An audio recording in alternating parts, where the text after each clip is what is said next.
Hello, hello, hello! Greetings, salutations, konnichiwa, and every other form of greeting across this vast, marvelous multiverse. I am Matsu Quinox. This is Horace, and welcome back once again, my dear, marvelous, wonderful scholars, to the drumroll, please. Study! I don't know, I'm feeling a little bit extra mischievous tonight, it seems. Hello there, Julian20. Happiness is story time? Well, I hope it is. And congratulations on redeeming first. Hello there, Dr. Zadium. Welcome. And hello there, Firefly. Welcome, welcome, welcome. Welcome, one and all, back to our humble little... Well, now that I think of it, this really isn't little. It is an infinitely large space, so obviously it's not little. Well, to the study. How is everyone this fine afternoon, morning, evening, whatever time you are in, wherever you are in this vast cosmos that exists? Julian20, fabulous, wonderful to hear that, wonderful to hear that, glad to hear it, glad to hear it. Oh, I'm glad that I'm glad. I'm always they can't talk. I'm always happy to hear when my dear scholars are doing well. Oh my goodness. That's always the problem with me. I go in full blast right in the intro, and then slowly my energy trickles away until I don't have anything left. Oh my goodness. Well, there's not much to report back here in the study, I'll admit. What is there to say? Horace and I have been busy as always, working with the books, making sure that none of the more aggressive types of book squids. Sorry, Ovid and Virgil. Um, some of the more aggressive types of book squids are getting into trouble. Avoiding book krokens, I hope. I think I had a few close calls with one today. Let's just hope nothing came out of it. A little water for me.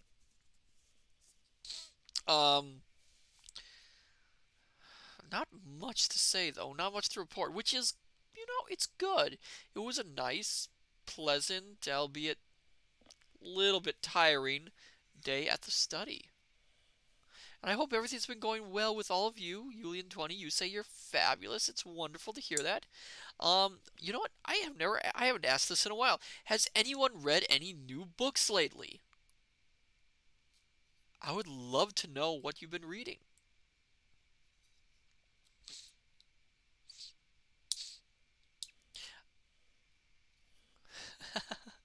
Well, I'll start. Outside of this dear study, my usual read, Julian20 cookbooks mostly. Oh, wonderful! Cookbooks can make fine reading, though I, of course, hesitate to say you should read them when you are on an empty stomach.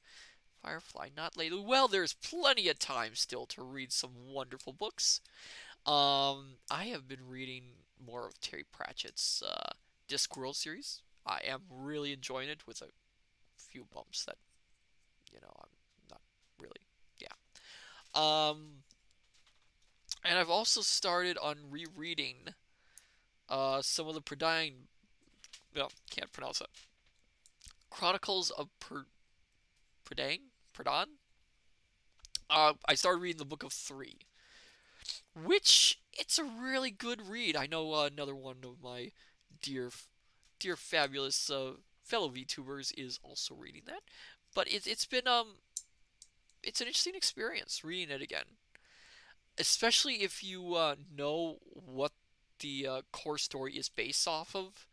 I actually have a copy of the book that story is more or less taken from, and it really is interesting looking back and forth at what's different, what's changed, and all that. Maybe at some point we'll talk about that, but not today. Not today, I'm afraid. So anyway, uh, I am kind of delaying things. I will admit it. So tonight, my dear marvelous scholars, we are reading more of The Midnight Folk. by John Masefield. Um, we actually don't have a lot of pages left, which Firefly, I read the Prydain book. Oh, good, good, wonderful. Glad to hear it. They're good books. Um, I'm kind of delaying it a little bit because we don't have a lot of pages left in this book. At least as far as I can tell. I don't know. I think we're gonna get it finished with it tonight. Um, that's the problem again with having no chapter breaks. It's really hard to figure out how to divide the book up evenly unless you're counting pages, which I have not been doing. So I'm going completely on what again I've been reading, and it does look like, depending on how fast we read and probably how big the text is, we probably will finish it tonight actually. And I will admit I really don't have a plan what happened, what to do if we end early. I might pull out a few short stories from another author, but we will see, my dear scholars. We will see. So then, I think maybe perhaps we should go straight into our reading. What say you, my dear scholars? Shall we continue our reading of The Midnight Folk?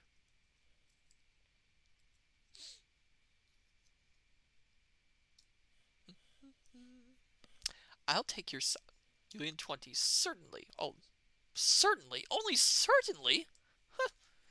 Dr. Zadium, sure. Okay.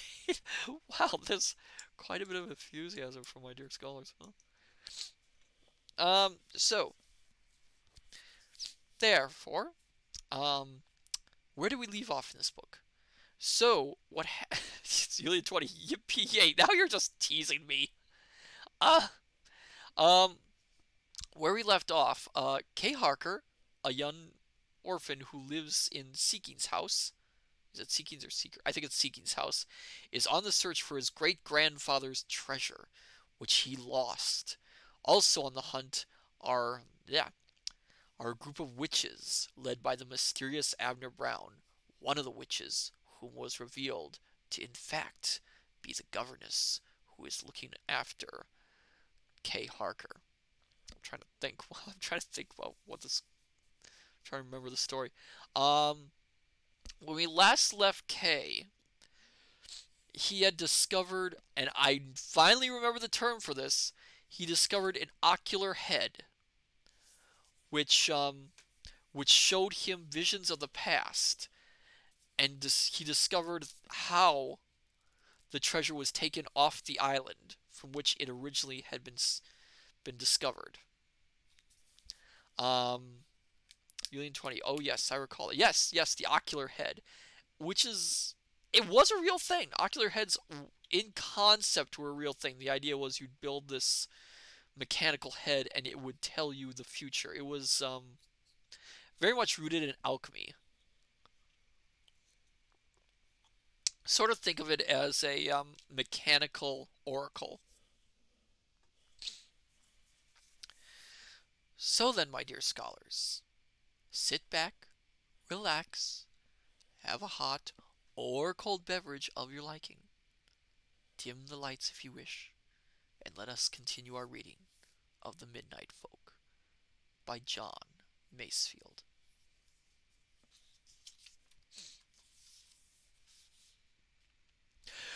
Excuse me.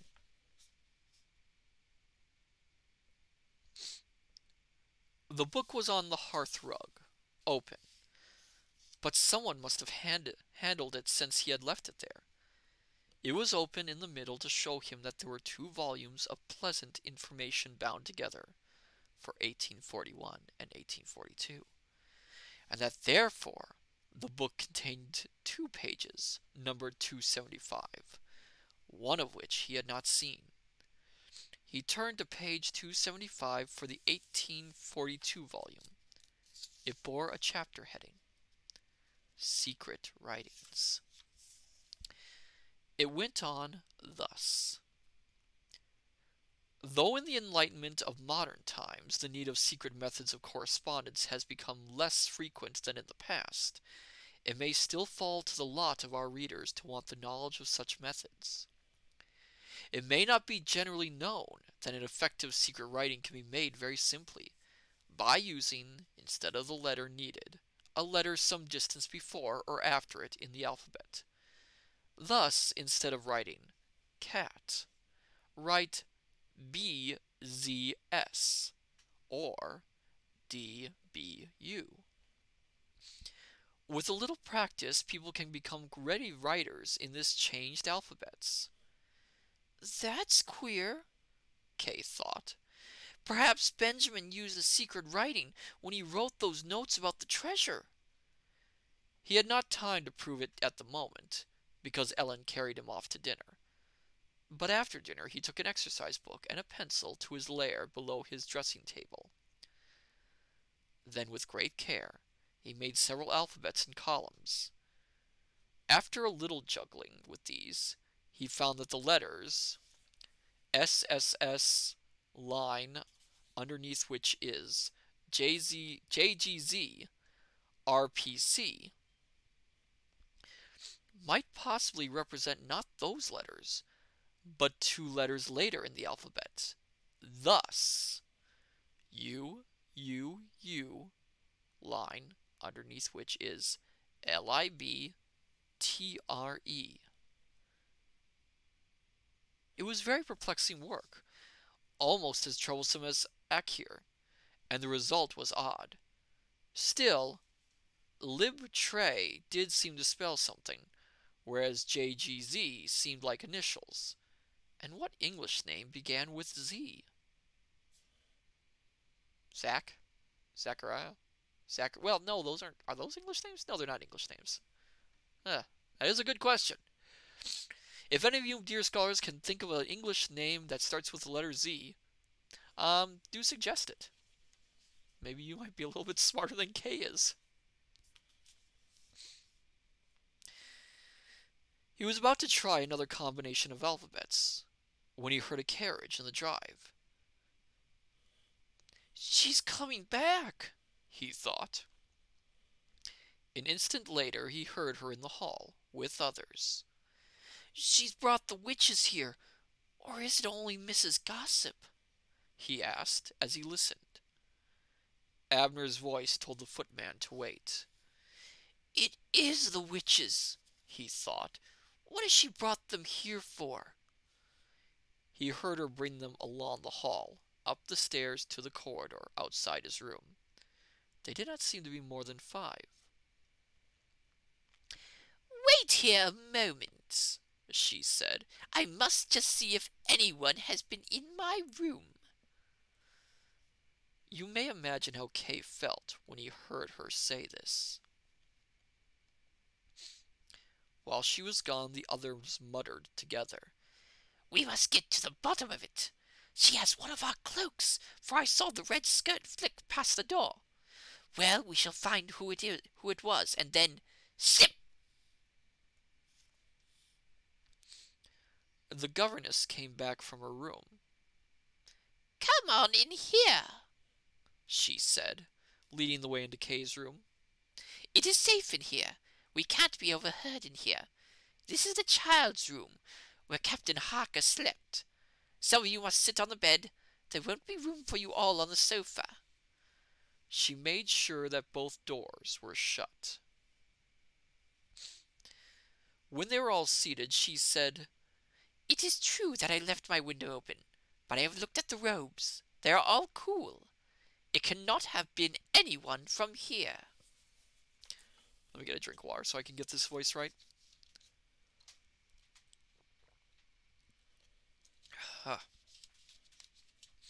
Excuse me.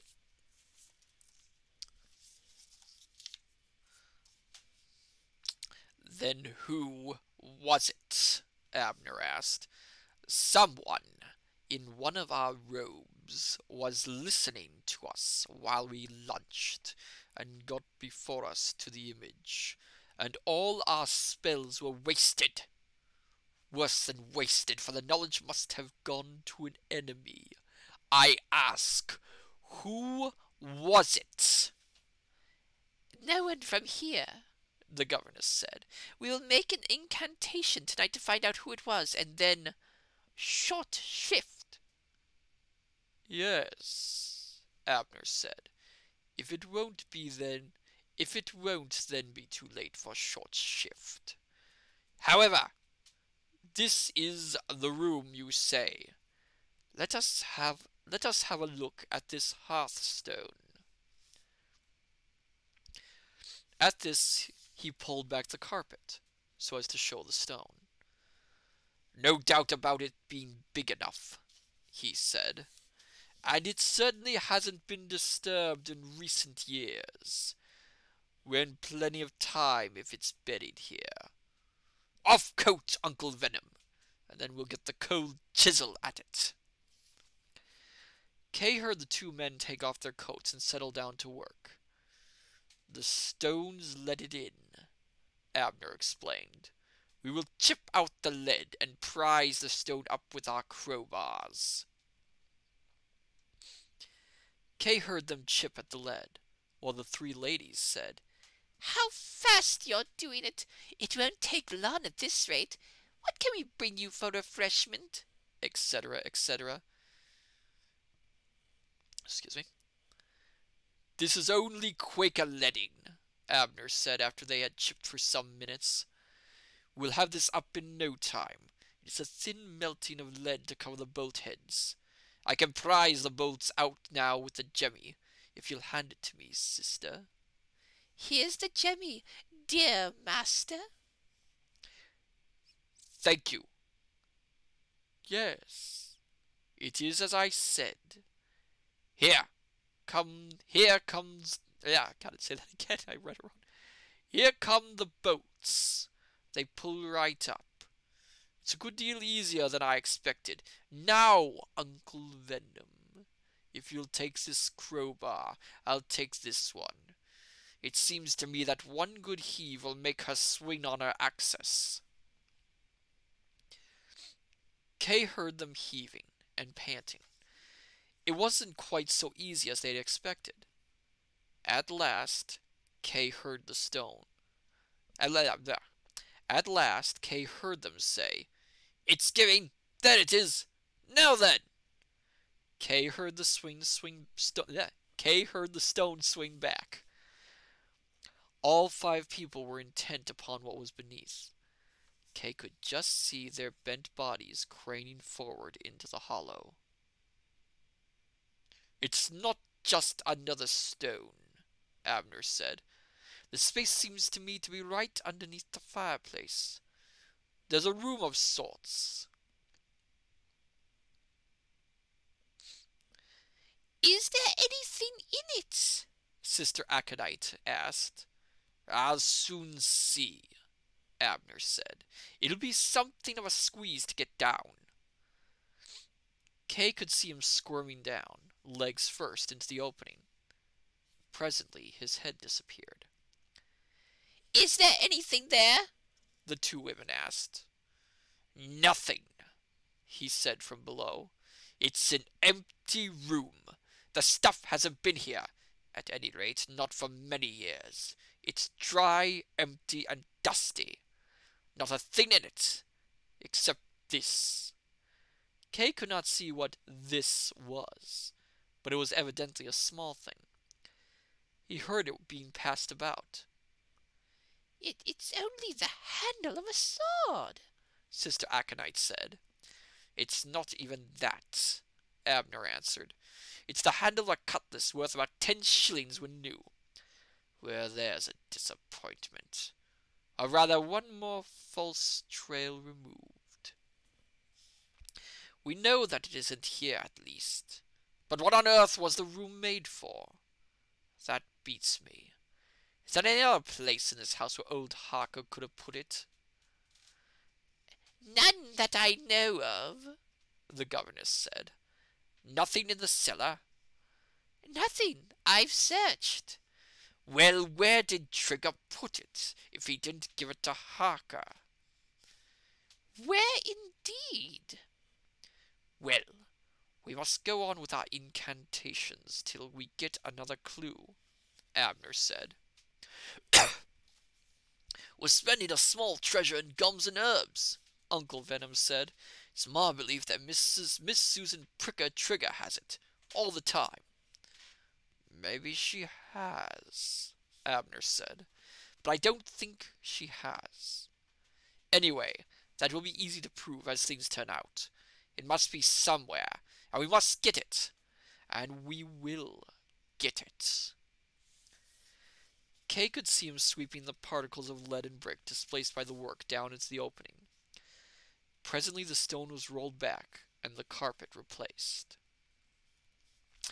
Our young friend will notice that these two bolts have been unleaded, Abner said.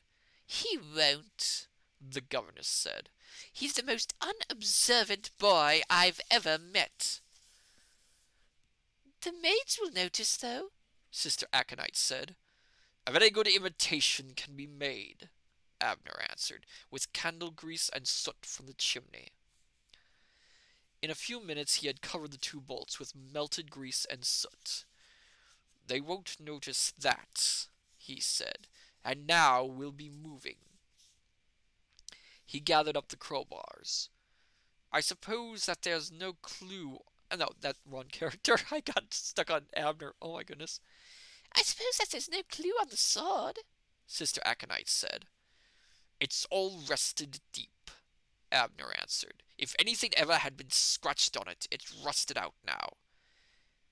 Well, what shall we do with it? Sister Aconite asked. Well, the young shaver might like it.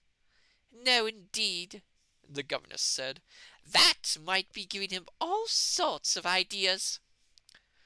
I'll take it with me, then, Abner said. He put it in his pocket. They all left the room. Well, Kay thought, as they went downstairs, they are just about cool enough. I wonder what they mean by cool enough, and they're using the word cool in a very odd way. Like when she mentions the robes being cool. 1 second, scholars.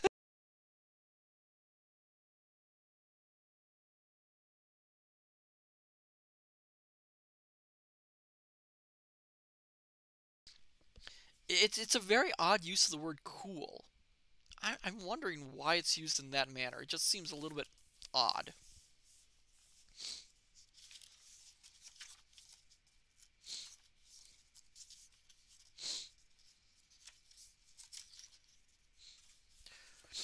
After tea, Kay was sent to hold skeins of wool for Ellen, because the Women's Winter Knitting Club would soon be meeting, and boys ought to make themselves useful.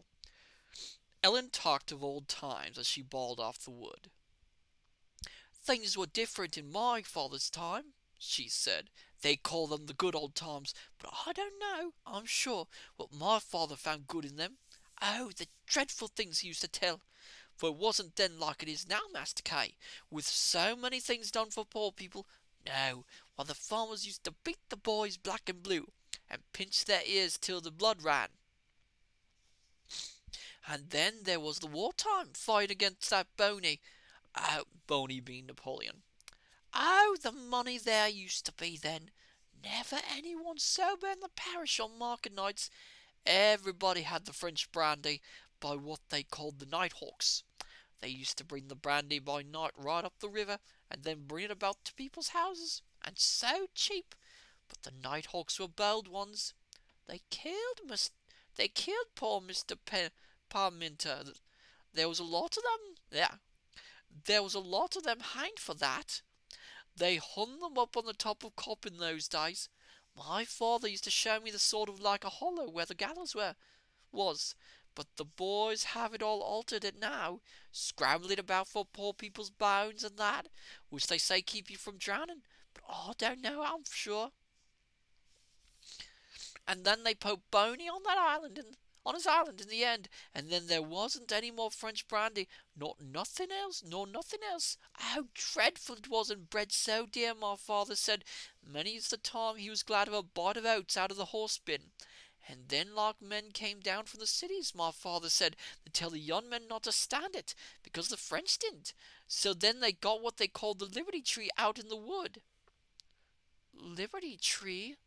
Kay said. What was that? It was that big beech tree, Master Kay, in the middle of Cours Soleil Deadwood, where the four big rods meet. We went past there with Rose and Will, if you remember, the day we walked to the flower show. They call it the Liberty Tree, my father said, because there's liberty cut on it. And that's what they did in France. They put a red cap on it, and they made it liberty, and they took their oaths. The Liberty men were bold ones, too. They burned a lot of ricks and that, till they were sent to botany. My father had the red cap that was on it, till mother wanted it for crawlers. There's not many knows about these things now, for the old ones are gone, and the young all go into the towns and never care.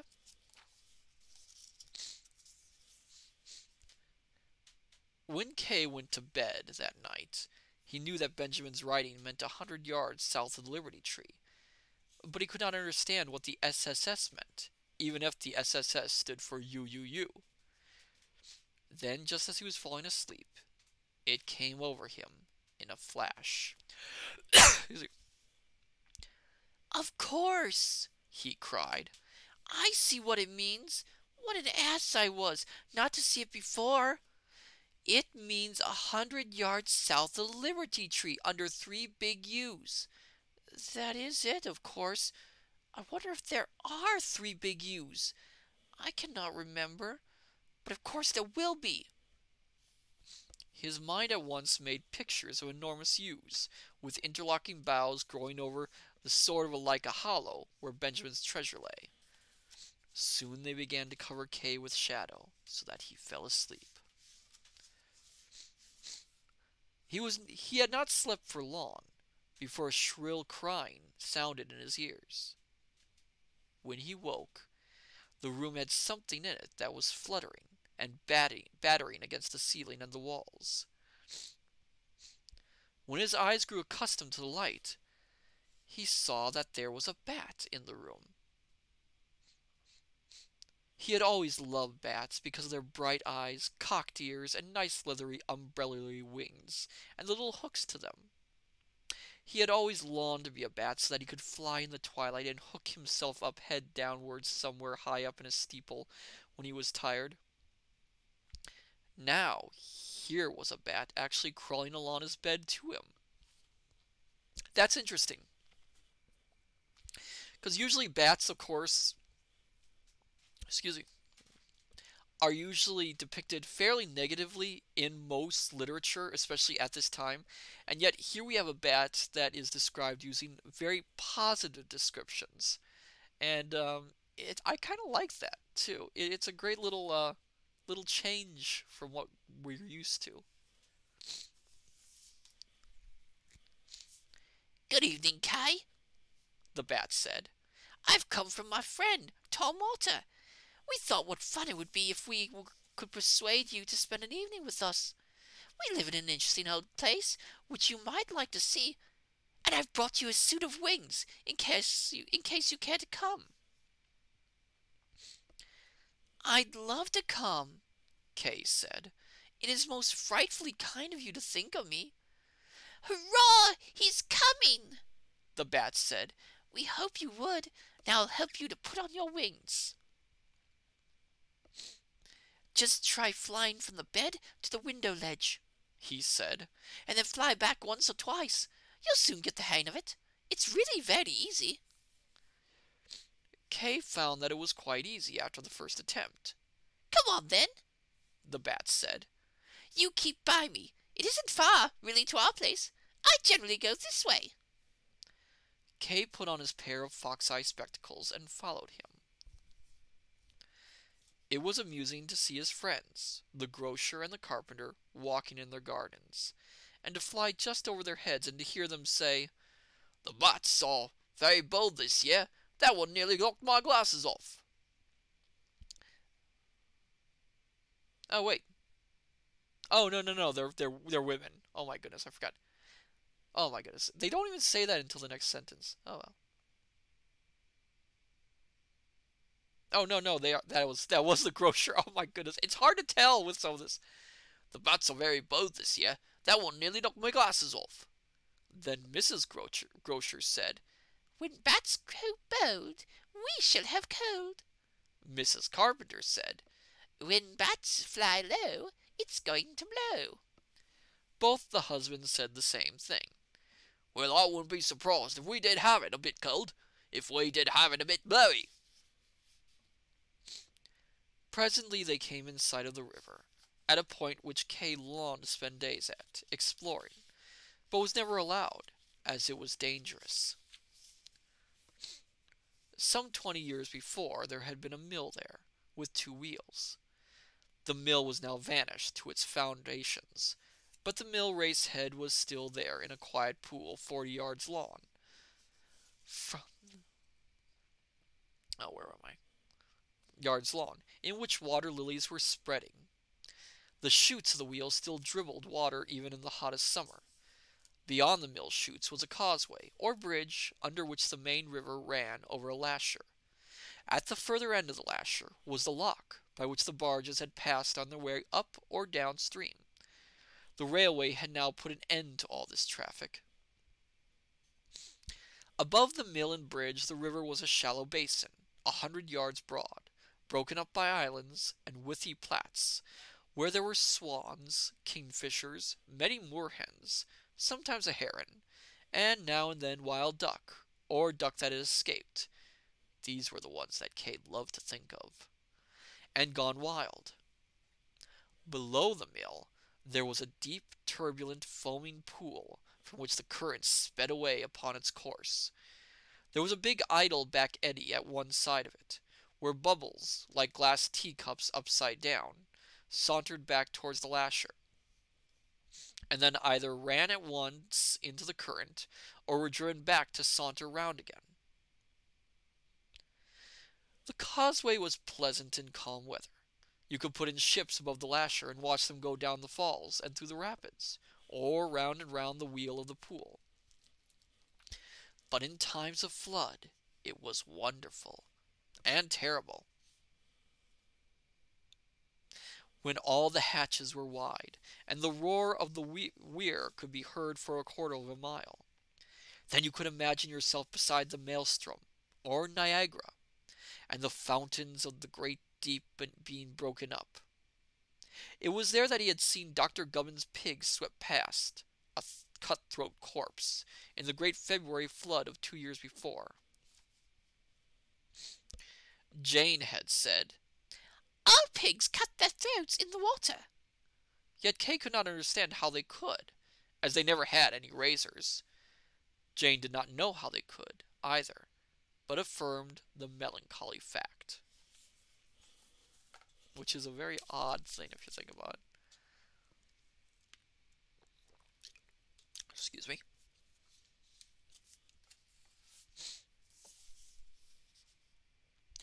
The bats swerved down towards those foundations of the mill which overlooked the eddy. Come in after me, through that hole where the big stone has fallen, he said. The bat led the way along the hole into what once might have been a part of the cellar of the mill. It was rather damp. It was a rather damp, dark place, lit by greenish glitter, which Kay did not understand. A hairy thing, which smelt very strongly of fish, rose up out of the gloom. "Come in, Master Kay," Tom Otter said, "and welcome to our poor abode. Damp but pleasant, as we say. That greenish light you see is the water. Comes right up here, and the moon shines through it, which gives that effect. Would you like to taste a bit of fish? We've got very pretty trout. Or what you might prefer is to put on otter pads and a skin, and come on down for a swim." I'd love that, Kay said. The otter produced an otter skin with pads attached. Kay put it on. "There's really nothing like the water, is there?" the otter said. "I'll show you some queer things down there beneath the water. You'll find that you'll be able to see when you get down." And there's a little illustration of otter up here at the top of the page. I'll just take a cruise above the falls, the bat said. "The gnats are at their best in this weather." After he had gone, the otter led Kay into the water. In a moment he found himself in the eddy, from which he could see the current of the stream running away in glittering streaks. "Dove now," the otter said. "There's nothing so lovely as the water at the foot of the falls, where it comes down all white and goes up as bubbles. And stuck there in the crevices of the hatches you'll find all sorts of odd things." Sure enough, Kay did see all sorts of odd things. The bones of Dr. Gubbin's pig, the skeleton of a pike with his teeth still fixed through, the web foot of the skeleton of a duck. A lot of skeletons in this place, isn't it? 2 addled swan's eggs, bits of old branches as white as bone, and the bow half of a tin gunboat, which had once been the joy of his heart, and now sunk beneath the wave fast by her native shore. "Of course things are quiet now," the otter said. "We don't get the fishing, nor anything else that we used to have. The river used to be much wilder, but still in a flood it's wild enough for anyone. Excuse me. I think that you'll like is to dive down here, and cut up in these little twists and eddies, and then dive down again. Of course we can't do that when the spats are on." When they were weary of this happy pastime, the otter said, "Now I'll show you another thing. Those beastly otter hounds have been after me more than once. They never can make out where I go to. I go to a place here, which they have never suspected. The entrance is a spring in the riverbed. Come on down with me." He dived down into the heart of the current, into an upward eddy of water, far colder than the water of the river. Kay could see a fissure in the rock of the riverbed, from which this cold water gushed. Some little fish, which were tickling their bellies with the chill of the eddies, darted away as they drew near. Kay shuddered at the cold of the spring, and had to strike out hard against its force. It was pitch dark down there in spite of his glasses. Otters seemed to be taking him down a deep well. Suddenly, he shot upwards into a glimmery cave, and clambered up onto rocks strewn with river drift. Now we get another drink because there's more otter talk here. Oh, my goodness.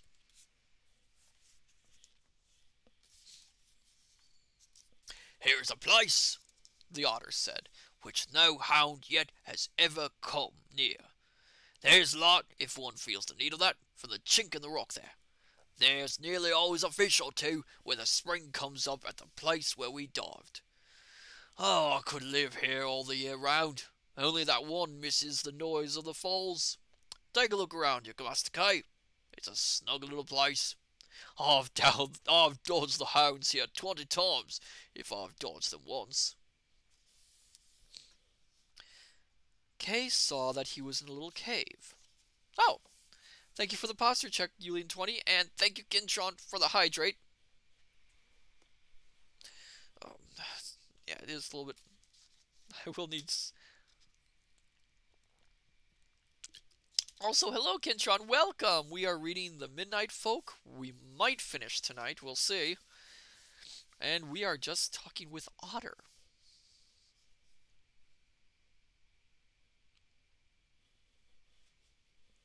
Where am I?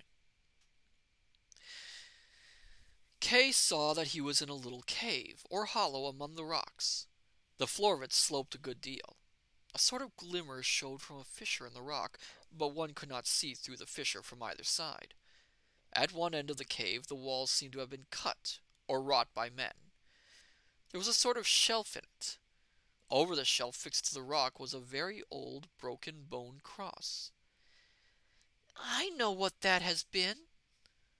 I know what this has been," Kay thought. "A hermitage. It's the cell where old St. Alpic lived. This is his bed or his altar, and then I suppose the steps or passage he fell in. There seems to have been a fall of rock there. I say, Mr. Otter, did you ever come across any bones of men here?" No, the otter said. All men have been gone from here for years. At this moment, they heard a strange scraping and scratching noise in one corner of the cave. It seemed to come from beyond the fall of rock. Someone's digging, Kay whispered. Is it a rabbit? No, that's not a rabbit, The otter said, showing his teeth. no rabbit ever dug like that. Can it be men? No, Otter growled. Men clink when they dig, and stop to talk, and then pass round a bottle, and begin again. No, I don't know who this could be. It's big, whoever it is. Might be Stout. I don't exactly want Stout coming round here. He may be all very well, but he hasn't the name for it. Down here we often get blamed for things we'd never dream of taking, but Stout never dug like that. Could it be Badger? Badger? Oh, thank you for the follow. D's one big dumpy. Welcome to our little group of scholars. I am Matsu Quinox, interdimensional omniversal librarian. This is Horace. I am a reading variety VTuber. Tuesdays are usually video game days. Thursdays are reading days, and once in a while we do quite a different variety of different kind of streams. But welcome, we are reading The Midnight Folk. Sit back and enjoy.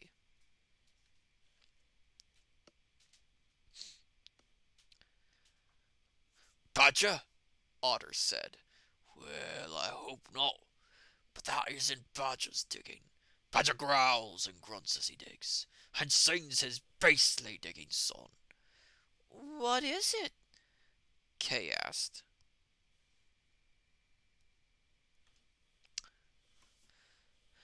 Mind I say nothing against Badger. To see him go for a wasp's nest is to see real courage. Then his teeth are simply superb. There's no other word for them, for he is rather a joke. Growls down to the ground before he begins. I'm as good a man. He growls down to the ground before he begins. I'm as good as man as you are, and so I'll show you. And then he scuffles out the earth and sings to it. And here we go with another song, my dear scholars, which means more hydration. So I can get a tune.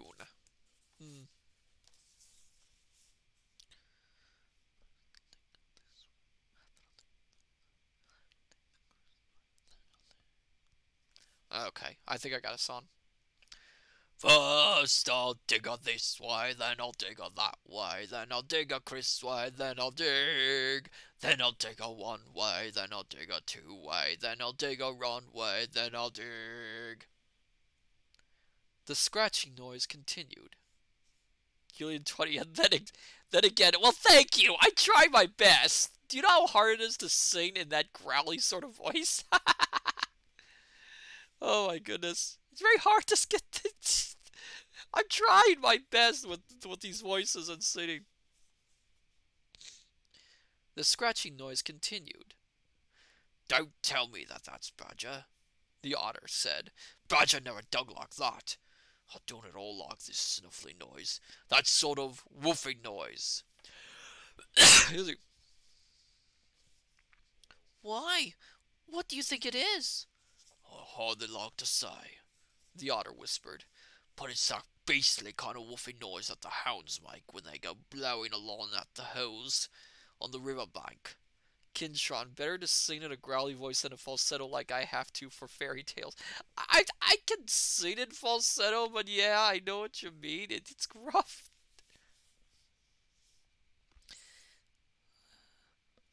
But it's that beastly kind of woofing noise that the hounds make when they go blowing along at the hills on the river bank. If they find a way in from that side, which they never have before, this place won't be safe. He's coming nearer too. Presently, the unseen digger stopped from his scratching and scrabbling. He cleared the earth from his muzzle and began to sing in a most unmusical voice.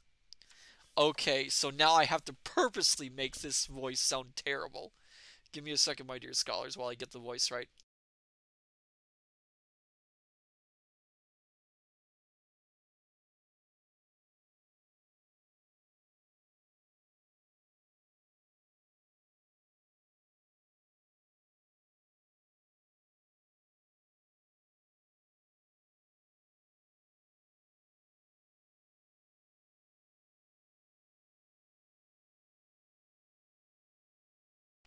Okay, let's try this, my dear scholars. I can't. So this character that I'm gonna read, I hope I haven't seen. We haven't heard this character since like the first stream of this book, so I can't remember the voice exactly. So I'm gonna try and get it as best I can to what the voice was like. Duckbeam, I admire you so much for the progress you've been making. Even in your toughest moments, you're quietly overcoming challenges and becoming a better version of yourself. Take a moment to acknowledge how far you've come and keep pushing forward. I'm proud of you. Aw, that's wonderful, Duckbeam. Thank you. And welcome back to the stream. We are reading The Midnight Folk. Okay. Let's do this, scholars. When the afternoon's quiet brought peace to the soul, I spied a white duck on a pond. I asked the sweet creature to come for a stroll, and though she did peck a bit, I run her white neck a bit. Ho, says Rollicum Bartrum. Then, strolling along in the field by the mill, I spied a grey gosling at grass, who find me all hungry, and left me all still. For a roast and digestion solves every hard question. Oh, says Rollicum Bartum. It's Bidem, Kay said. Is that you, Bidem? Yes, said Bidem on the other side of the stone.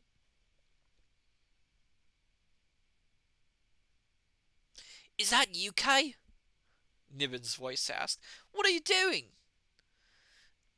I'm in here with Otter, Kay said. Yulian 20, very interesting. Kintron, yeah, it's so hard to do a fake.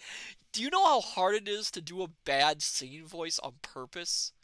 It is really, really hard. I'm sure you've heard that. It is really hard to do terrible singing on purpose. I mean, I know some people are experts at it, but it's like you really, really, really, really, really have to restrain yourself from being on tune, and since being on tune is sometimes a very natural thing to do, just trying to do it on purpose, your natural inclination to actually sing well fights against it. So you always have to keep yourself a little bit off center when you're doing it. Oh, excuse me. Yulian 20, I enjoy your voice as well. Thank you, Yulian 20. Much appreciated. Well, look here, Kay. Look here, Kay, Niven said. Do please shove this stone aside, if you can get at it from your side. We've been having adventures, Bidem and I, and we're dead beat. Can we get out of your... Yeah. Can we get out your way? You'll have to swim for it, Kay said. Kintron, I have enough bad singers in my family that I think they're good to know. Oh, dear. Aw. Well, shove the stone aside, Kay. And let's have a look. Even a swim is better than what we've been having. With a good deal of trouble, Kay managed to get the stone to one side. Bidem and Nivens came pushing through into the cave. Both were out of breath and covered with earth. They lay down, panting. They've turned poor old Bartum out of his quarry earth, Nivens said. Roper Blodges sent the news of it to the Houndmaster, who has it all stopped up for the season, just as poor old Bartum had got it in there. Just as poor old Bartum had got it all into order with all the bolt holes bored. So I told him that I knew of a place near the old lime kiln here, a place that I've sometimes come mousing in. I did a bit of batting there too, when I was young, but we won't mention that to Bat. Well, we came along to look at it, and prowled around in it. Then while we were grubbing for a belt hole, suddenly, bang! The floor gave way beneath us. And down we came. I never saw such a place. We fell 50 yards, I should think, for the feel. We couldn't get back through the hole that we fell from. We couldn't reach it, or near it. Then we both thought that our only chance would be to dig down to the river this way and then swim for it. But the stone was so hard that we'd almost, at least I'd almost, given up hope. Of course, it takes a lot to make old Barton give up hope. You'd both be the better for a bit of fish, The otter said. Would you like it fresh or some that's been hung a bit? I'd like it well. I'm not going to say that sentence. No, no, no. Oh, no. Oh, no. I'm not going to say it. Oh. I'm not going to say this next sentence. It's going to sound awful. Oh, God, no. Why did they do this to me? John Masefield, why? Kidron, say it, say it. No! No! I don't want anyone to clip it. No. Helium-20 translate. He's saying he wants it a certain way. No. Do you really want me to say this, dear scholars? Because I know someone's going to be watching and take it the wrong way.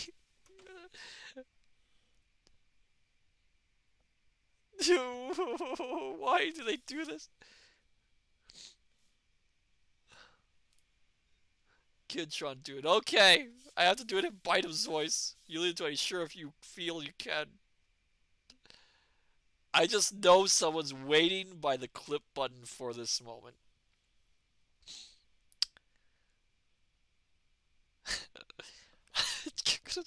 I gotta stop laughing first. I can't stop laughing. Give me a second.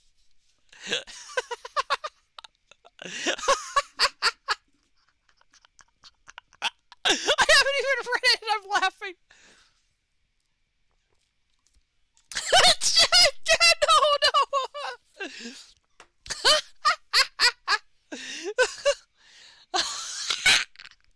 I'm gonna choke on my drink. I'm gonna choke on my drink. Horace! Horace, you gotta do something, please. Why are you staring at me like that? Stop it.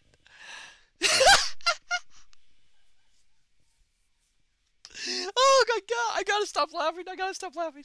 I haven't done anything. I haven't even read it.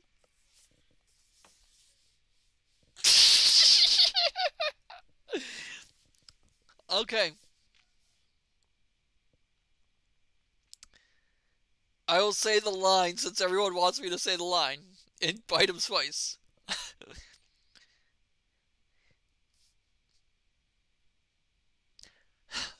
I can't stop laughing. I like it well hun. Bitem said.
Okay, I think I'm back. I think I got it.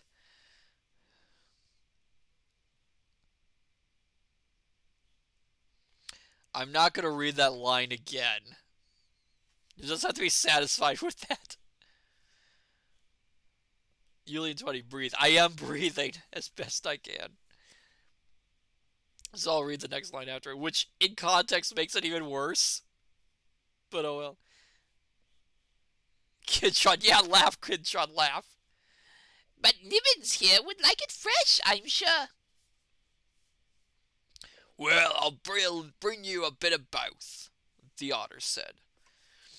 While Otter was fetching the fish, which took a minute or two, Nibbins said, I'm not at all sure, Kay, that you ought to have a look at what is beyond there. There's a very queer smell. Do you think it's treasure? Kay said. Well, it's a very rich smell. Oh, that's Nibbins. I read it wrong.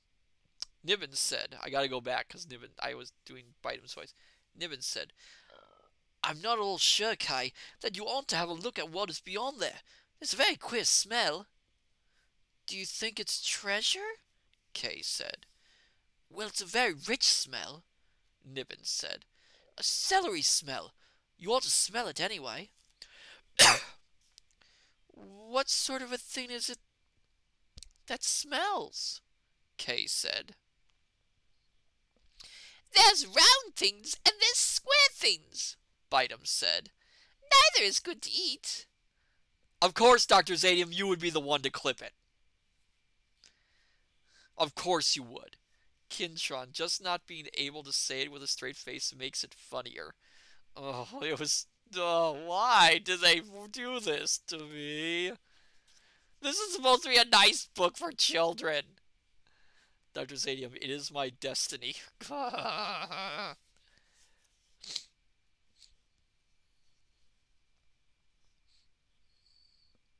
There's round things and there's square things, Bitem said. Neither is good to eat. You've got things like that, Nibbins said. In the cellar, Kay. Take a look. It was not so easy to take a look.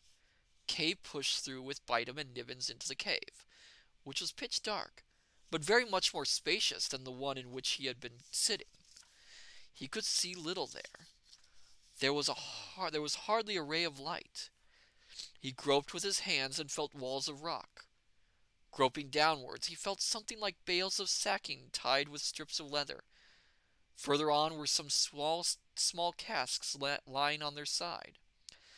A fragrance that was sweetish, heavy, and rather sickly came upon him from these barrels. It was a little like the smell in the decanter cupboard of the sideboard, when the stoppers had been left out. That's the kind of thing that we came down on, Bitem said. However, Nibbins always falls on his feet, and I've been used to falling anyhow since those beasts in red first came after me. But where did you fall from? Kay asked. Do you mean to say that you fell through the roof? I should think we did, Bitem said. Kay put up his hand, but he could feel no roof above him. It's getting lighter now.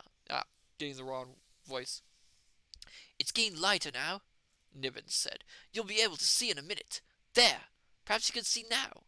Yes, there's the hole we fell through. Far above their heads was a hole in the rock of the cave. Part of a broken and rotten ladder was still fixed to it. Men must at one time have used the place as a cellar. It's a wonder you weren't both killed. I'd never suspect a place like this, Nibbins said. It's just a little ordinary sort of place up above that you have to squeeze through. By this time, Kay was able to see the cave. It was like a very dark old church with stalactites dripping from the roof. In the lower end of the cave were tiers of barrels and cases. I know what this is, Kay said. It's the cellar where the Moonlight people put their brandy and tobacco, and those are some which they never removed. Now Piney Trigger worked the Moonlight business. Supposing he brought the treasure here. Supposing it isn't brandy, but the treasure. I say, Otter said. It's almost sunrise. You better be off, Kay, with Bat here. Slip off your otter skin and put on your bat's wings. Bat helped him to put on his wings. Come quickly, he said. It's a great deal later than I thought. As he led the way up through the hole in which Nibbins had fallen, Kay called to him. How will Nibs and Bite'em get out? They'll be drowned if they try to swim, and they can't climb. Otter will manage something, Bat said. Come on, quickly! I've only got a few minutes left. Creep along this passage here. Now here we are, in the ruined lime kiln. They crept out over some fallen stones of the kiln, which still smelt of the warm, rank taint of Bite'em's passing, into the overcast summer morning not yet light. The leaves of the trees hung heavily, occasionally dripping. There was a good deal of mist about, not far up the road, as they flew. Kay caught sight of the backs of 4 laborers with pickaxes over their shoulders, shambling drowsily to their work. They were going very slowly. 2 of them carried lanterns. One of them had a coil of rope slung about his neck. All 4 were plastered with the rather pale clay of near the river.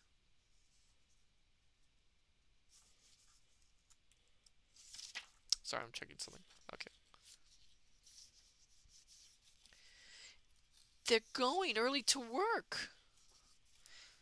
They're going from work, Bat said. They've been working by the river all night. Look how tired and exhausted. Look how tired they all are. Indeed, as he spoke, the 4 exhausted men sat down on a heap of stones by the road. One of them seemed to fall asleep at once. The other 3 were dazed stupid with tiredness and nodded forward as they sat. Kay knew them as he flew over them.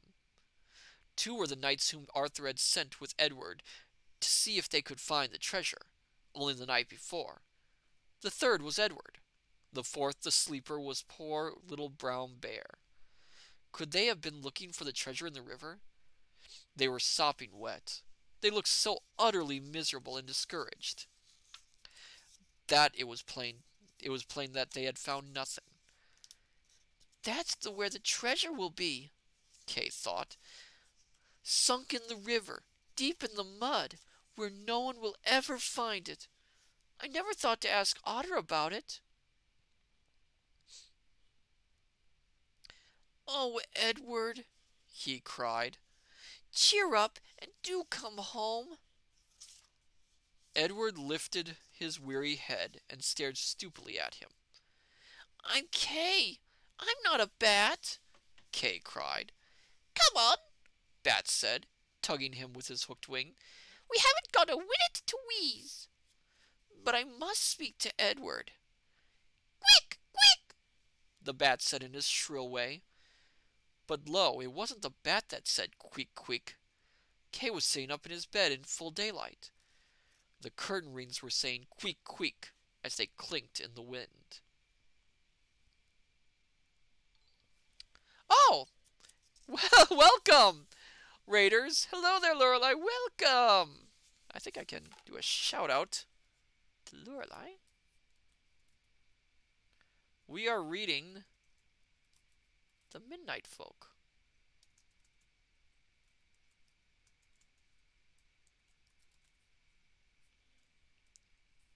There we go. You know, it took me a while to actually learn how to do shoutouts. And thank you for coming. Welcome, all you fine, wonderful Raiders.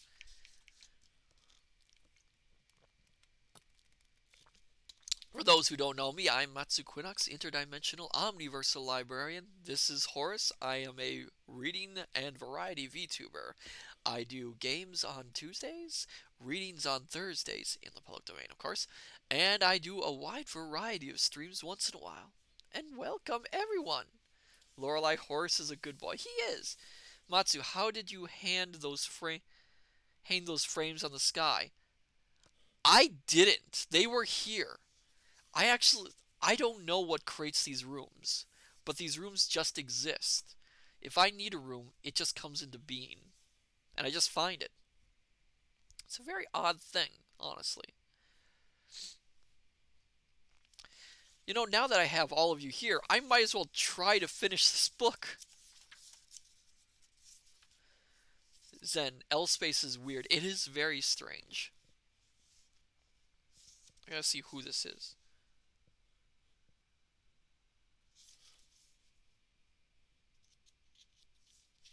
I have no idea who's doing this next line.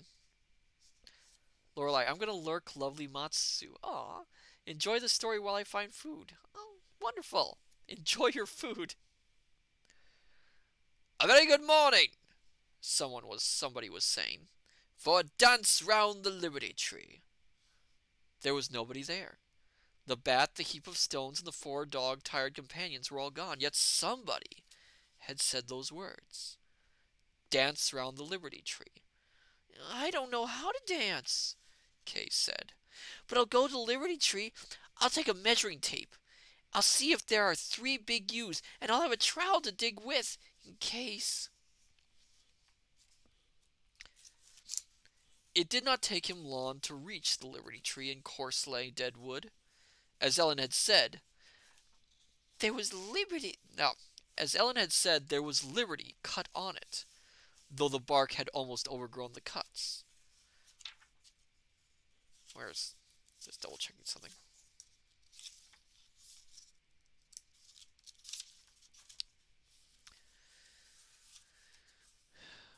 Oh, sure enough, 100 yards south from the Liberty Tree brought him to the center of a space between 3 big yew trees. 10 minutes of troweling there brought him to... There in the earth among the yew roots was a roll of something much decayed and worm-eaten. Contained something heavy. It was a mildewed, rotten leather wrapped round mildewed, rotten tarpaulin wrapped round something that had once been wood. Inside the wood was more leather, which might once have been a money bag. Inside this was a tin box, about the size of the saddle soap box in the harness room of the stable. Inside this was something done up in an old silk handkerchief. Inside this was something of a sort that had been seen in the clockmaker's shop. An old gold watch fatter than the governess's tablecloth. It was very big. It had a dial for the seconds, as well as for the hours. There was an engraved inscription on the back. Presented to Sir Hassel Gassel Bart by the members of the Cordicot Hunt, as a small tribute to his manly probity and truly British sportsmanship, in which the virtues of the citizen and the cheerfulness of the companion had been singularly united. April 17th, 1810. God save the King. I know what it is, then, Kay said. Of course this is Benjamin's treasure. This is the repeater watch which he took from Sir Hassel Gassel. That Sir Hassel Gassel mourned to his dying day, as Ellen said. I'll take it at once to the present Sir Hassel. The church clock was chiming for 9 o'clock when he passed beneath the baronet's arms upon the gateway. The arms were 3 Hassel Gassels, Musley, and the supporters were 2 Gassels showing their teeth. Kay's heart sank when he heard the chimes. He would be at least an hour late for breakfast. Still, he was not going to be bullied by any governess who was really a witch. I know what I'll say, he thought. If I tell the rector about you, he'll very likely have you burned. That'll shut her up, he thought. He crossed the flagged courtyard to the door, where a lawn bell handle of twisted iron, when vigorously pulled, made a faint ting to sound in the east wind of the house far away. Presently, after he had run half a dozen times, a footman opened the door, and told him that there was no need to have run so often, since people weren't deaf. And what did he want, rinning like that? Kay recognized the footman as Roper Bilge's brother, who had been at the ducking of Black Malkin. Please, Kay said. I was afraid the bell wasn't working properly. I want to see Sir Hassel Gassel on very important business. Sir Hassel Gassel is at breakfast. What is your business? It's private. You'd best write to Sir Hassel, then, the man said, and make an appointment when to see him. That's the rule with private business. You ought to know that. He was about to close the door when young Lady Gassel, dressed for riding, crossed the hall on her way to breakfast. She was a very beautiful young woman, with eyes so bright and teeth so white that she always seemed more alive than anybody in the room with her. Excuse me. Why, It's little Kay Harker, she said. Don't shut the door, Bilges. What is it, Kay? Do you come to see me? No, please, Lady Gassel. I wanted to speak to Sir Hassel. Well, come in, she said. We're breakfasting. Have you breakfasted? Excuse me, I gotta get more water to drink.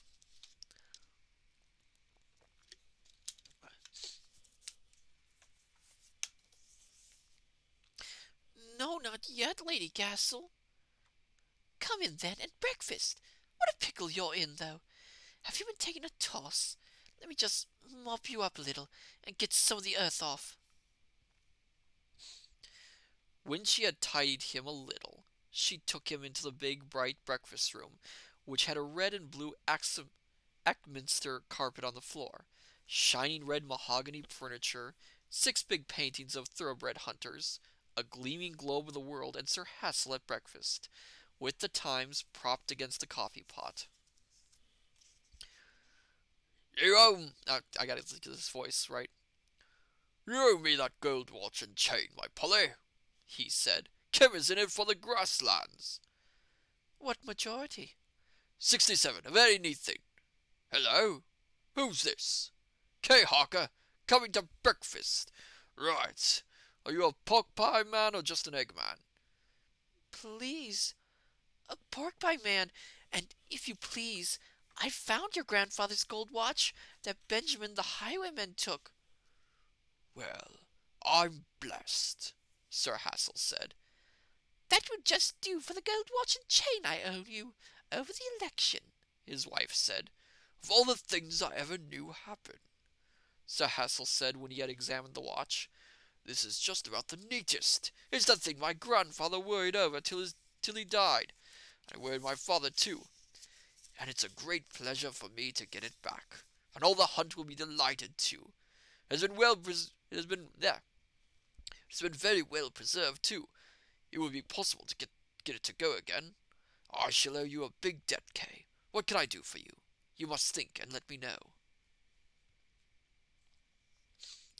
Please, Kay said, when you go hunting, will you please not hunt a fox who is a good fox, really, and very nice, who may live somewhere down not far from where the old mill once stood?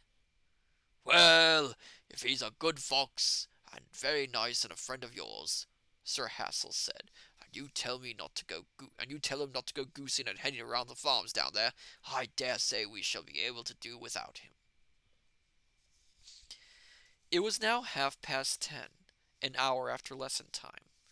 He could not imagine what she would do to him. Lady Gassel guessed that he might be wanted for lessons. She asked her husband to take Kay in front of him on his back, which he did. Kay rode all the way and learned a lot about horses.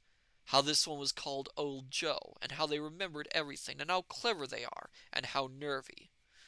But if you're so fond of horses, Sir Hassel said, you ought to come up on Wednesday and Saturday at 11 and ride with my little boy, Bill. Would you like that? Oh, I should think I should. Well, come along then on Saturday. Please, I don't think I should be allowed. That's all my eye and Betty Martin you won't be allowed. I'll get my wife to write about it. When they reached Seeking's house, Ellen was in a fine taking. Where have you been? Whatever have you been doing, Master Kay? Going out like this without your breakfast and never a word?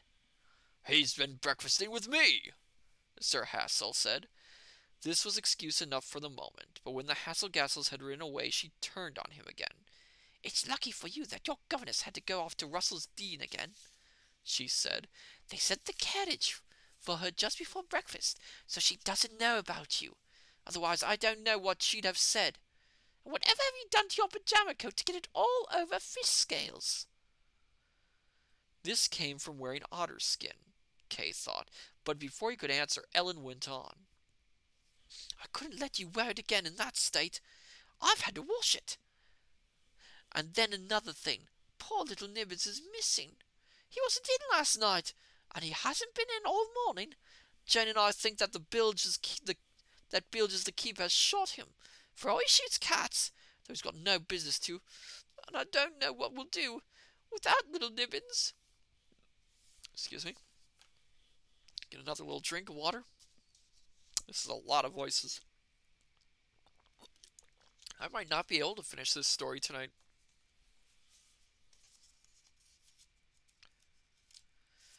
It's very hard. Yes, Kay thought. Well, actually, hmm, my dear scholars, what do you think? Should I continue?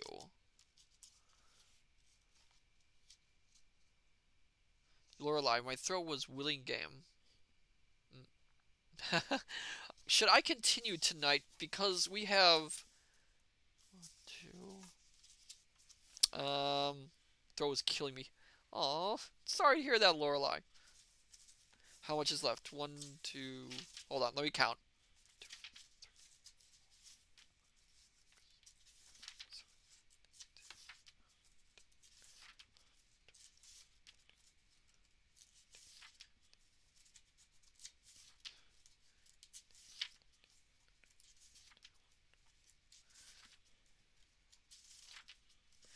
26 pages left.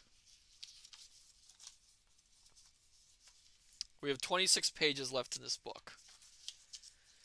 And the text is actually pretty tiny. I'm starting to think so because I can feel my throat actually having a little bit of trouble now.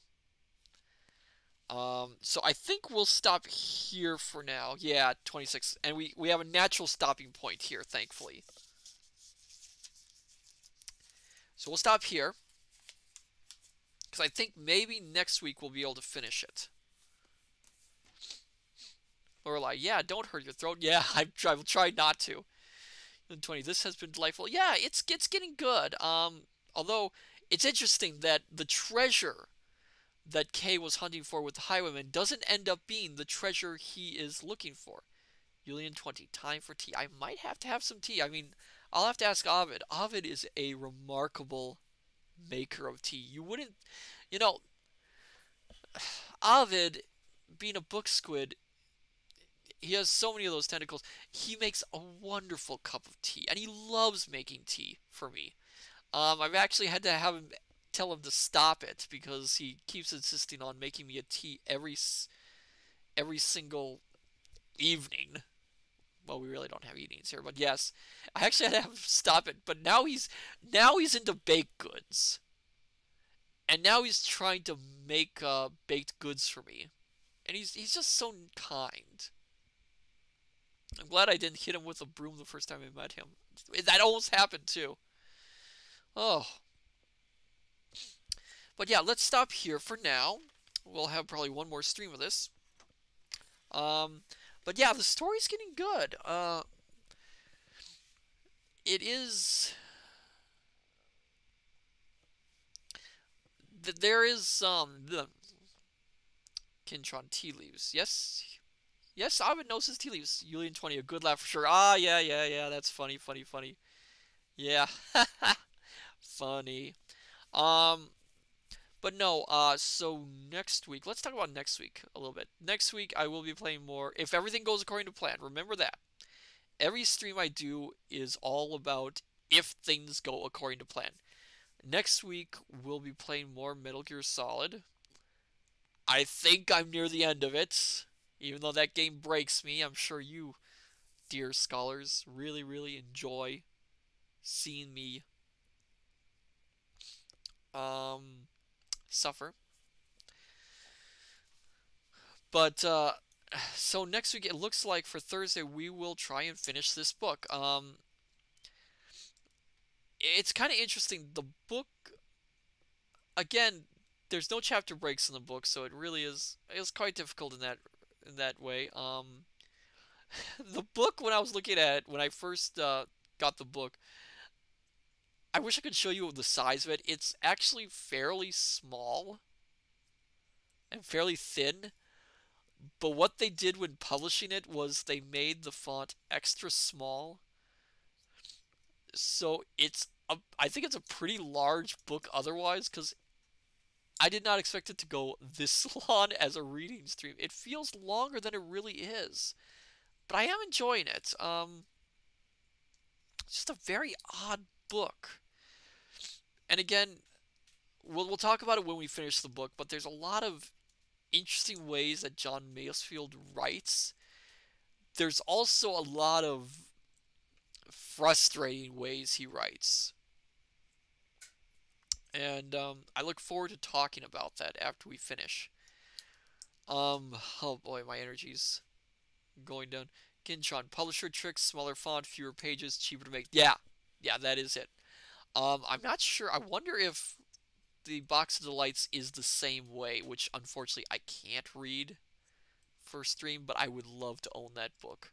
Um, because I'm wondering if I think John Masefield, if I'm right, improves on a lot of the issues he does in this book. I actually think I'm gonna end this stream early just so I can. Doing tonight's stream, the voices took a lot out of me. There was a lot of different voices in this one. So let's see who we can raid tonight. Okay. I don't even have my stuff yet. Silly me.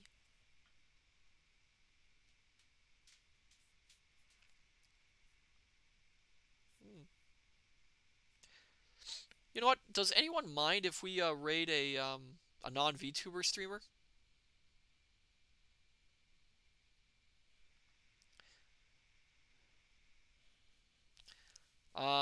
Cause a good friend of the study, Julie Jelly, she is playing Sakura Taisen, which is an excellent game, one of my favorites. What do you think about raiding her? All right, Julie Jelly, she is a gaming streamer. She she's a good friend of the study, and I think we should raid her for the night. Hopefully, she's still streaming. So, my dear scholars, I say unto you, good evening, good morning, good afternoon. Till we meet each other again at the study. Take care, and I shall see you next time. Till then, farewell and bye-bye.